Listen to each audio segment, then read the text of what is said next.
Alam kong marami ng pagkakataon na gusto mong kausapin ka ng Diyos, ngunit nakakabingi ang katahimikan niya.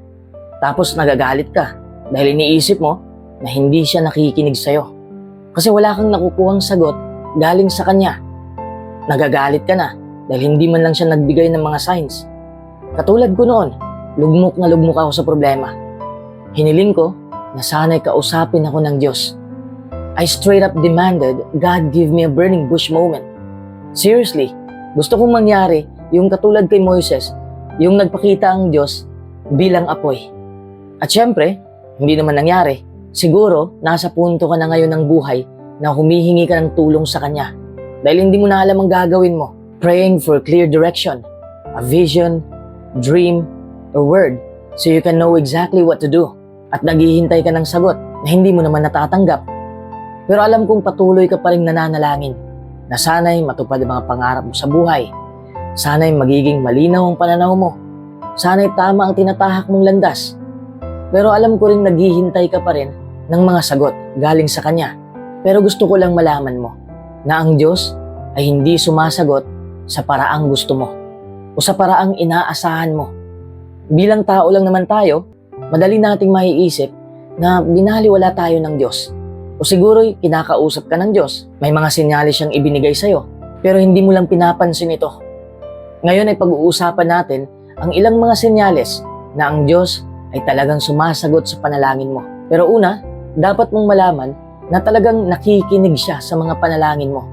Tandaan mo yan, okay? Palagi siyang nakikinig sa'yo. Basahin natin ang awit 66:17-19. Tumawag ako sa Kanya at pinuri ko siya ng mga labi ko. Kung may nakasasakit na bagay sa puso ko na hindi ko inaalis, hindi sana ako dininig ng Diyos. Pero dininig ako ng Diyos. Nakinig siya sa panalangin ko. Kita mo yan? Nakikinig siya sa mga panalangin natin. At pangalawa, may posibilidad na hindi ka niya pakikinggan kung ang mga panalangin mo ay tungkol sa pagkasakit o naghahangad ka na matalo ang isang tao o nananalangin ka para sa iyong sarili lamang. Basahin natin ang Gawa 34:35. Nagsimulang magsalita si Pedro. Lubusan ko nang naiintindihan ngayon na hindi nagtatangi ang Diyos, kundi tinatanggap niya ang tao na natatakot sa Kanya at gumagawa ng tama saan mang bansa ito nagmula. Kita mo naman, di ba? Walang pinapaboran ng Diyos. Basta't may takot ka lang sa Kanya, lubos mo siyang ginagalang at natatakot kang hindi mo siya mapalugdan kung gumawa ka lang ng katwiran. Kung gagawin mo lang ang sinasabi ng Diyos na tama sa halip na sundin ang iyong sariling kalooban o ang kalooban ng iyong kapwa, siguradong pakikinggan ka niya. Marahil ay may tatanong mo, kung talagang nakikinig ang Diyos sa mga panalangin ko, bakit wala akong nakukuhang sagot? Bakit hindi ko siya naririnig? Kung iniisip mo na literal kang kakausapin ng Diyos, hindi yun mangyayari. Kakausapin ka niya sa paraan niya, hindi sa paraang gusto mo. Hindi sa inaasahan mo. Kaya kanyang kausapin kahit anong oras dahil siya ay Diyos. Kaya niyang gawin ang lahat. Kakausapin ka niya kahit saan at kahit kailan mo gusto. Siguradong kinakausap ka na ng Diyos sa paraan niya, pero hindi mo lang napapansin o patuloy mo lang binaliwala. May 6 na senyales na gusto kong malaman mo ngayon na kinausap ka ng Diyos. But God is not limited to these 6 ways. Diyos siya. Kaya niyang gawin ang iba't ibang signs. But these are some common ways God speaks that you may overlook. Pero bago po natin ang pag-usapan ng 6 signs na ito, gusto ko munang mag-shoutout sa aktibong viewers natin. Shoutout kay Ray Gaza. At shoutout din kay Naomi Silon. At shoutout din kay Ismael. Maraming salamat po sa pag-appreciate nyo. Balik na po tayo sa topic natin. Number 1 sign na kinakausap ka ng Diyos ay sa pamamagitan ng Biblia. Ang Biblia ay salita ng Diyos. Sabi ko nga kanina, hindi literal na boses ng Diyos ang mismong maririnig mo. Kinakausap ka niya sa pamamagitan ng kanyang mga salita na nakasulat sa Biblia. Yan ang isa sa mga paraan ng Diyos na makausap ka niya. Hindi mo maririnig o naiintindihan ang mga sinabi niya dahil hindi ka nagbabasa ng Biblia. Oras na para magbasa ka ng Biblia. Bawat bahagi ng banal na kasulatan ay sagrado. Panigurado na may magko-comment na naman na ito'y sinulat lang daw ng mga tao. Oh, sinulat ito ng mga tao, pero ang Diyos ang gumagabay sa kanila. Ayaw mong maniwala? Basahin natin na 2 Pedro 1:21. Dahil ang hula ay hindi kailanman dumating sa pamamagitan ng kalooban ng tao, kundi ang mga tao ay nagsalita mula sa Diyos habang ginagabayan sila ng banal na espiritu. Sinyalis na yan na kinakausap ka ng Diyos. Napansin mo na ba na sa tuwing may problema ka, biglang susulpot ang mga Bible verses kahit hindi mo naman hinahanap? Ibig sabihin, kinakausap ka ng Diyos. Huwag mong baliwalain ang sign na yan. Halimbawa, noong panahon na na-admit sa ospital ang mother ko, may nabasa akong Bible verse sa ospital mismo. Nagpapalakas yun sa akin. Hindi ko naman hinahanap yun. Nadaanan ko lang. At ang pumapasok sa isip ko nung araw na yon, kasama ko ang Diyos dahil ipinakita niya sa akin ang tekstong nakakapagpalakas ng aking emosyon. Sobrang lugmok ako nung panahong yon. Tapos financially broke pa. Sobrang hirap talaga. Number 2 sign na kinakausap ka ng Diyos ay gagamitin ng Diyos ang mga tao. One of the signs that God is speaking to you is wise counsel from other people. This can take different forms. Naranasan mo na ba ito? Sa tuwing may problema ka, may mga taong nangangamusta o gustong kumausap sa'yo. Bakit perfect yung timing? Dahil ginamit sila ng Diyos para maibsan ang bigat sa dibdib mo. Minsan hindi man sa paraan na lalapit ang mga tao. May mga videos na biglang sumulpot sa YouTube, Facebook, TikTok na nakakapag-angat ng damdamin.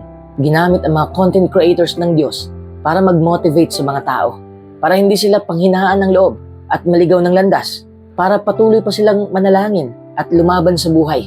Katulad rin ito ni Moises, he received wise advice. Basahin natin ang Exodus chapter 18 verses 17 and 19. Sinabi kay Moises ng biyenan niya, "Hindi dapat ganyan ang ginagawa mo, kaya makinig ka sa akin, papayuhan kita, at ang Diyos ay sa iyo." Naintindihan mo na ba? Kapag may mga naririnig ang payo na hindi naman labag sa kautusan ng Diyos, sundin mo, dahil ginagamit sila ng Diyos para iangat ang damdamin mong nalulugmok. Kung karunungan ang ibinahagi ng mga tao, nagmula yon sa Diyos. Doble ingat ka rin, dahil hindi lahat ng mabubuting salita ay mabuti rin ang dulot nito. May mga sugar-coated kasing mga labi na madali kang mapapaniwala. Akala mo nakabubuti sa sarili mo, pero mapupunta ka lang sa kapahamakan. Basahin natin ang unang Juan 4:1. Huwag ninyong paniwalaan ang bawat mensahe na sinasabing galing sa Diyos, kundi tiyakin ninyo kung talagang galing ito sa Diyos, dahil maraming huwad na propeta ang lumitaw sa sanlibutan. Hindi lahat ng sinasabi ng ibang tao ay galing sa Diyos. Kaya dapat ay magbasa ka ng Biblia para malaman mo ang katotohanan. Number 3 sign na kinakausap ka ng Diyos ay nananaginip ka tungkol sa mabubuting bagay. Nararanasan mo na bang napapanaginipan mo ang mabuting gagawin mo? Halimbawa, problemado ka, tapos bigla kang nanaginip tungkol sa solusyon na kailangan mong gawin. Maraming teksto makakapag-backup nito. Halimbawa, sa Mateo 2:12, pero nagbabala sa kanila ang Diyos sa isang panaginip. Kaya sa oras na may napapanaginipan kang maganda o di kaya'y solusyon, gawin mo dahil galing yun sa Diyos. Minsan rin, nagpaparamdam ang Diyos sa pamamagitan ng pangitain. Basahin natin ang Gawa 18:9. Isang gabi, sinabi rin ng Panginoon kay Pablo sa isang pangitain, "Huwag kang matakot, patuloy kang magsalita, at huwag kang manahimik." At syempre, ang buong aklat ng Apokalipsis ay isang pangitain na ibinahagi ng Diyos sa buong mundo sa pamamagitan ni Apostol Juan. Alam mo naman siguro yun, di ba? Number 4 sign na kinakausap ka ng Diyos ay nararamdaman mo siya. Kahit hindi mo man siya naririnig, kahit wala ka pang nakikitang senyales, pero kapag ramdam mo sa buong puso mo na gumagabay siya sa'yo, iyon na yun. Ang banal na espiritu ang bumabalot sa'yo. Basahin natin ang Juan 14:26. Pero ang katulong, ang banal na espiritu na ipadadala ng aking Ama sa pangalan ko, ang magtuturo sa inyo ng lahat ng bagay at magpapaalaala ng lahat ng sinabi ko sa inyo. Tapat kang itinutulak ng Diyos sa tamang direksyon. Kung nakikinig ka lang sa Kanya at kung may tiwala ka lang sa Kanya, magbabago ang buhay mo. Ito ang paraan ng pakikipag-usap niya sa'yo. Pero paano mo naman malalaman kung nararamdaman mo ay nakakahanay sa salita ng Diyos? Ito ba ay galing sa Diyos? O galing lamang sa hangarin mo bilang tao. Siyempre, magbasa ka ng Biblia upang malaman mo kung biblical ba ang mga iniisip mo. Kung taliwas ito sa mga salita ng Diyos, hindi galing sa Diyos yon. Sariling pag-iisip mo lang yon. Number 5 sign na kinakausap ka ng Diyos ay tinanggal niya ang mga maling tao sa buhay mo. Ito ang isa sa mga signs na nakikipag-usap ang Diyos sa'yo. Gusto ng Diyos na tanggalin sa buhay mo ang mga taong humahadlang sa'yo na sambahin siya. Basahin natin ang awit 121:7. Babantayan ka ng Diyos laban sa lahat ng kapahamakan. Babantayan niya ang buhay mo. Hindi ibig sabihin ng tinanggal ay pinatay. Ibig sabihin, hiniwalayan ka. O may nakita kang hindi kaya-aya sa kanya, tapos ikaw yung humiwalay. Gusto naman natin ng proteksyon, di ba? Hindi ka ba natutuwa na Diyos na mismo ang nagpoprotekta sa'yo? Pinrotektahan ka ng pinakamakapangyarihan sa lahat. Alam ng Diyos na mabuti kang tao, kaya ayaw niyang mapunta ka sa mga maling tao. Gusto ng Diyos na isama ka sa mga taong marunong magpahalaga sa pagkatao mo. Kaya kapag hiniwalayan ka ng taong mahal mo, siguradong masasaktan ka. Pero malay mo, yun pala ang paraan ng Diyos para ipakita sa'yo o sabihin sa'yo na may mabubuting tao pang nakalaan para sa'yo. Hindi natutulog ang Diyos. Hindi ka niya binaliwala. Alam niya 100% kung anong nangyayari sa buhay mo. Hindi man natin madaling maintindihan ang ginawa ng Diyos sa atin, pero patuloy tayong maniwala sa Kanya at manalangin upang maghilom ang sugat sa puso natin. Nasasaktan man tayo, at least malaya na tayo sa mga taong mapanakit lang ang alam. Number 6 sign na kinakausap ka ng Diyos ay intended ang isang bagay sa'yo. Napapansin mo ba? Kapag may nakita kang video o nabasa kang artikulo, masasabi mo na lang, intended ito para sa akin. Tugma ito sa buhay ko. Napapansin mo ba yon? Kung oo, yun na ang paraan ng pakikipag-usap ng Diyos sa'yo. Gusto ng Diyos na matauhan ka. Siguro nasa mali ka ng landas. Siguro napunta ka na sa maling tao. Kaya napaka-importante na palagi mong buksan ang iyong mga mata at tainga dahil yan ang tanging paraan para makita mo ang tunay na sitwasyon at marinig mo ang gustong sabihin ng Diyos. Kasi ako, madali kong malaman na may gustong iparating ang Diyos sa akin. Paano? Kung hindi ako komportable sa isang bagay. Parang naiisip ko na hindi ito para sa akin. Malalaman ko rin kung yung tao bang nakapalibot sa akin ay may masamang intensyon o wala. Madali ko ring malaman kung may problema ba ang isang tao kasi palagi kong kinakausap ang Diyos sa panalangin. Binigyan niya ako ng kakayahan at karunungan para ituwid ang sarili ko at para tulungan ang ibang tao. Hindi naman ako perpekto at ipinapanalangin ko rin palagi sa Diyos na sana'y patawarin niya ako. Kaya wag na wag mong baliwalain kung may nakikita kang kakaiba o kung may nababasa ka dahil yun ang sign na ibinigay ng Diyos sa'yo. Sabi pa nga sa Job 33:14, ang totoo, nagsasalita ang Diyos at inuulit pa niya ito, pero walang nagbibigay pansin. Kita mo yan? Palaging nagsasalita ang Diyos. Tao lang ang ayaw magbigay pansin. 6 signs lang ang ibinigay ko sa'yo, pero hindi ito limitado dito. May iba pang signs na hindi ko binanggit. Yan lang muna para mas madali mong maunawaan. Ngayong alam mo na kung ano ang mga signs, paano mo naman papaniwalaan o pakikinggan ang Diyos? Tanungin nga kita, talaga bang ikaw ay nakikinig sa Diyos? Parang hindi, di ba? Paano ko nasabi? Dahil madalas mo pang sinasabi ang iyong problema kaysa manalangin ka. Paano mo maririnig ang Diyos kung ang buong atensyon mo ay nasa mga problema mo? Yan ang problema ng karamihan. Subukan mo namang itikom ang iyong bibig at makinig ka lang muna. Talaga bang nakahanay ang iyong hangarin sa hangarin ng Diyos? O baka pansarili mo lang yung pagnanasa? Hindi pwede na sariling tunguhin mo lang ang masusunod. Dapat sang-ayon rin ang Diyos sa mga plano mo. Talaga bang gusto mong mag-usap kayo ng Diyos? Kung gayon, magtiwala ka sa Kanya. Lumapit ka sa Kanya. Basahin natin ang Santiago 4:8. Lumapit kayo sa Diyos at lalapit siya sa inyo. Tayong mga tao ang unang lalapit at lalapitan din tayo ng Diyos. Ganun lang kasimple. Kinakausap ka ng Diyos sa pamamagitan ng mga senyales. Nagtatago ka lang sa anino mo dahil ang mga sagot ng Diyos ay pwedeng ikakatakot mo. Kaya kailangan mong magpakatatag. Pero huwag kang matakot dahil ang mga plano ng Diyos para sa'yo ay mas mabuti pa kaysa sa mga naisip mong plano. Kailangan mo lang magtiwala sa Kanya at kailangan mong sumunod sa Kanya kahit nahihirapan ka na sa buhay mo. Yan ang paraan para makaangat ka sa iyong buhay. Tandaan mo yan.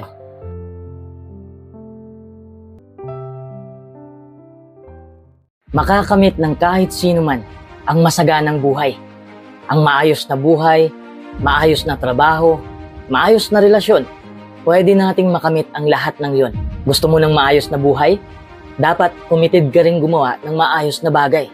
Gawin mo ang mga positibong bagay. Huwag mong tularan ng ibang tao na negatibo lang ang ginawa nila sa kanilang buhay. Mag-isip ka rin ng positibo. Hindi yung puro na lang kamalian sa mundo ang pinopokus mo.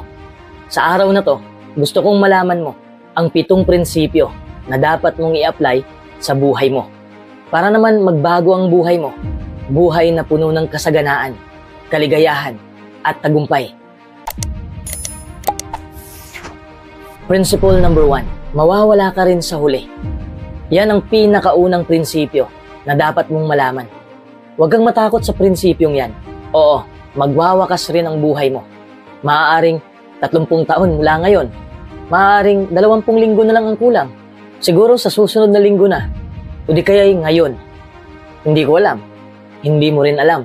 Walang nakakaalam kung kailan tayo mawawala sa mundong ito. Uulitin ko, huwag kang matakot sa prinsipyong ito. Sa halip na matakot ka sa huling hantungan, yakapin mo ang katotohanan at tanggapin mo na lahat tayo ay mawawala rin sa huli. Knowing this, we must live fully today. Hindi ito dapat nakatakutan.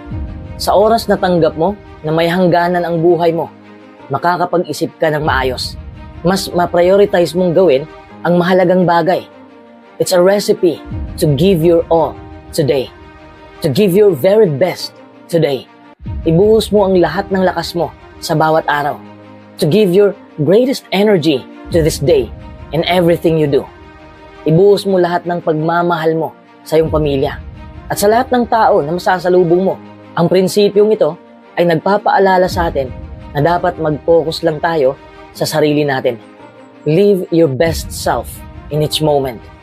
Mamuhay ka ng maayos kasi paano kung wala ka na bukas? Hindi mo na makakausap ang mga taong mahal mo. Paano kung ngayon na pala ang huling araw mo? Ano kaya masasabi nila sa'yo? Ano bang mga positibong ginawa mo na iyong maiwan para lang may maalala sila sa'yo? Habang buhay ka pa, pagaanin mo na ang buhay mo. Kailangan mo nang bitawan ang bigat ng pinapasan mo. Alam mo, lahat ng bagay dito sa mundo ay walang kwenta kung wala ka na. Really, none of this stuff matters. The only thing that ever matters is how you made others feel and how you felt in your own heart. Hindi mo naman mahahawakan ang anumang bagay sa hukay mo. Ang mga bagay dito sa mundo ay katulad ng katawan mo. May hangganan. Kapag inilapat natin sa ating buhay ang prinsipyong ito, mas maisip natin ang mga dapat gawin at mga hindi dapat gawin. Makakapag-focus tayo kung ano ang pinakamahalagang bagay at sino yung mga tunay na tao na kailangang bigyan ng pansin. Principle number 2, may kakayahan kang baguhin ang buhay mo. Kung ano ang gusto mong maging gayon ka. Kung gugustuhin mo lang, kung gagawin mo lang. Kung ano ang gusto mong gawin, magagawa mo yan. Kung committed ka lang. Kung ano ang gusto mong makamit, makakamit mo yan. Kung magpupursige ka lang. Kung may isang tao man, kahit isang tao lang, na natupad ang kanyang pangarap, ibig sabihin na kaya mo rin tuparin ang pangarap mo. Kung kaya nila, kaya mo rin. Hindi ibig sabihin na madali lang. Pero hindi ito imposible. Ngayong alam mo na posible pala, gawin mo na. You can work toward it. Gumawa ka ng plano. Learn what needs to be done for you to live your most abundant life. May imposible ba? Alam mo ba kung hahatiin natin sa dalawa ang salitang impossible, magiging I'm possible. Ibig sabihin na makakaya mo. Magagawan mo ng plano at aksyonan mo ang mga plano mo. Principle number 3, ang bagay na hindi mahalaga ay hindi makakapagpasaya. Ibig sabihin na kailangan mong bitawan ang mga bagay na hindi importante sa'yo. Kung ang bagay na ginawa mo ay hindi nakakapagpasaya sa'yo at hindi makakapagpaayos ng buhay mo, huwag mong paglaanan ng oras. Uulitin ko ng isa pa upang maliwanagan ka. Walang bagay na mahalaga kung hindi ito nakakapagpasaya sa'yo. Ibig sabihin na kung hindi yan nakakapagpasaya sa'yo ngayon, habang ginagawa mo ang bagay na yon, o hindi ka masaya sa magiging resulta ng ginawa mo, hindi yan mahalaga sa buhay mo. Kailangan mo na yung bitawan. Just about everything worth fighting for is going to require a real fight to win a great prize. Kailangan mong paghirapan at pagsakripisyuhan ang lahat ng bagay kung gusto mo ng maayos na buhay. Bago mo gawin ang isang bagay, tanungin mo muna ang sarili mo. Makakapagpasaya ba ito sa akin? Kung hindi, tanungin mo ulit ang sarili mo. Ang sakripisyo bang ginawa ko ay makakapagpasaya sa akin? Kung hindi, ano pang hinihintay mo? Bitawan mo na. Principle number 4. Just be yourself. Always be yourself. Ang dami ng tao sa mundo na nabubuhay sa buhay na hindi nila gusto. Palagi kasi silang nakikinig sa idinidikta ng ibang tao. May mga taong walang narating sa buhay at sila pang magdidikta sa'yo. Ang tanging makakapagpasaya sa'yo, ang tanging makakapagpatagumpay sa'yo ay walang iba, kundi ikaw lang. Uulitin ko, para maibaon mo talaga sa isipan mo. Kasi napakahalaga nitong ilapat sa iyong buhay. Ang tanging makakapagpasaya sa'yo, ang tanging makakapagpatagumpay sa'yo ay walang iba, kundi ikaw lang. Pero ito ang tandaan mo, hindi ka magiging masaya kung ginagawa mo ang lahat ng bagay para lang makapagpa-impress ng ibang tao. Hindi ka maging masaya kung nakikipag-unahan ka sa iba. Hindi ka maging masaya kung gusto mong gayahin ang iba. Wala kang katulad sa mundong ito. You are unique, and that's your greatest gift. When you follow your own path, regardless if that fits in with others, you open up space for great things to enter your life. Huwag mong ikumpara ang sarili mo sa iba. Huwag kang makipagtalo sa mga taong negatibo. Gumawa ka ng sarili mong desisyon, masumang-ayon man sa'yo o wala. If you will do this will lead to your greatest life. Principle number 5. Nasa'yo na ang lahat. Lahat ng hinahanap mo ay nasa'yo na. Pag-isipan mo to ng mabuti. Ang dami nating nakikitang mayaman at sikat na tao, pero sila pa ang depressed sa buhay. Bakit ganon? Kasi iniisip nila na may kulang pa sa kanila. Ibig sabihin na walang material na bagay ang kukumpleto sa'yo. Walang tao ang makakapagkumpleto sa'yo. Ikaw lang ang makakapagkumpleto sa buhay mo. Kung wala kang pakialam sa panlabas na bagay, dahil nakapokus ka lang sa panloob mong emosyon, gagaan ang buhay mo. If you need nothing, you will attract everything. If you focus on your own happiness, you open up space for more amazing things to enter your life.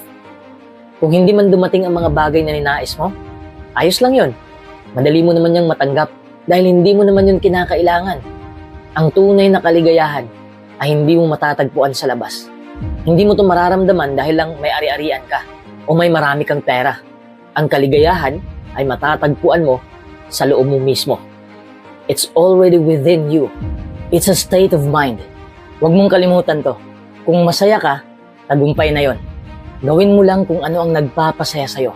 At ang ibang bagay ay kusang susunod sa'yo. Principle number 6. Huwag mong papasukin ang taong toxic sa buhay mo. Wala nang puwang sa mga taong toxic. Piliin mo lang ang positibong tao na manirahan sa buhay mo. Dahil sila ang makakatulong sa'yo. Positive people bring more positive energy. Kung hinahayaan mo lang na palibutan ka ng mga negatibong tao, mahihirapan kang sumaya. At mahihirapan kang kamtin ang tagumpay. Aminin na natin, hindi lahat ng tao, kasama na dito ang pamilya at mga kaibigan mo, ay positibo. Minsan may mga kamag-anak, pamilya, at mga kaibigan tayong toxic. They will never share the same positive energy you have. Masakit na katotohanan to. Pero hayaan mo na lang sila na maging ganon.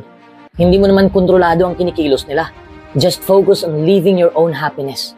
Those who are truly aligned with you will never hold you back from living the life you want to live. Huwag mong patayin ang iyong liwanag para lang sa kanila. Panatilihin mong nakasentro ang iyong liwanag sa daan mo. Kung sino man ang makakakita sa liwanag mo, makikisilong sila doon. Tandaan mo lang to palagi. Kung palagi kang dumikit sa mga taong toxic, hindi ka uunlad. Hindi ka sasaya. Hindi lalawak ang iyong kaalaman. Principle number 7. Kung ano ang pinagpukusan mo, mahahanap mo. Kung sa negatibo ka nalang nakapokus, ang daming negatibo ang mahahanap mo. Kung naghahanap ka ng galit, karahasan, at kalungkutan, ang daming mahahanap mo. Sa kabaligtaran, Kung sa positibo ka na lang nakapokus, ang daming positibo ang mahahanap mo. Kung naghahanap ka ng kabutihan, kapayapaan, at kasiyahan, ang dami ring mahahanap mo. Whatever meaning you give to your life becomes your life. Dalawa lang kasi ang pagpipilian mo sa buhay. Kabiguan o aral. Kalungkutan o pagkahubog ng bago mong pagkatao. Ang buhay ay pwedeng magpahirap sa'yo at pwede ring tutulong sa'yo. Ikaw lang ang makakapagpasya kung alin ang pipiliin mo. Positibo o negatibo. We choose our own reality by the meaning we give each moment in our lives. Mag-focus ka lang sa kabutihan na nangyayari sa buhay mo. Notice the good in other people. Palaging magpasalamat sa mga bagay na nakamit mo na. Tingnan mo ang mga hamon bilang panibagong pagkakataon na tutulong sa'yo na huhubog sa bago mong karakter. What you give your attention to will become your experience in life. Practice seeing the good in your life. Think the best. Expect the best. And always ask yourself, how can this benefit my life? Iwanan mo na ang luma mong pagkatao. Mahalin mo ang tunay mong pagkatao at salubungin mo ang bago mong pagkatao.